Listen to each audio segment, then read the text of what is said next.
the beginning of the year, and this morning when I opened my fridge, I realized something. Not just that it was messy, not just that things had expired, but that it looked exactly like how the year behind me felt. Overcrowded, a little forgotten, holding on to things that no longer serve me or matters to me. So I decided this year we will start with the deep cleaning. In my family, we believe that cleaning at the start of the new year washes away last year's bad luck and makes rooms for new blessings and new opportunities. Not just physically, but spiritually too. As I take things out one by one, I start thinking about how long this tradition has been with me. When I was young, I was raised mostly by my grandma. Every new year, our house would turn into a battlefield. Windows had to be power washed, tables wiped down, cabinet emptied and reorganized, glass sculptures cleaned one by one. Every corner had to shine. I did this with my two siblings, well, technically, because in reality, I was the one doing most of it.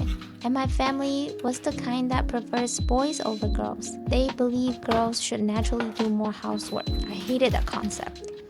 What hurts even more was that my grandma, the person who I loved the most, was also a victim of this mindset. The idea of 重男轻女 means valuing boys over girls. She hated it too, but somehow she still passed it down. My grandma once told me about her childhood. She said she was a very good student in middle school, top of her class. She loved studying, she was smart, and she loved learning in general. But when graduation came, her parent made a decision for her, is that only her brother can go to high school. Not her. She had to stay home. She told me how undervalued she felt, how small, how invisible, and how different her life could have been if she had been allowed to continue her education. Sometimes, while we were scrubbing windows together, she would say, girls just have to endure more. I remember standing there thinking, why this suffering has to be inherited? Every new year, after hours of cleaning, my siblings would go back to the couch, turn on the TV, pick up their game controllers. And I was still in the kitchen, preparing food, cleaning dishes, chopping all the vegetable, being generous, being helpful, being the good girl.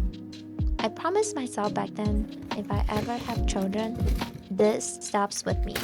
I will not teach my daughters to shrink, and I will not teach my sons to expect to be served.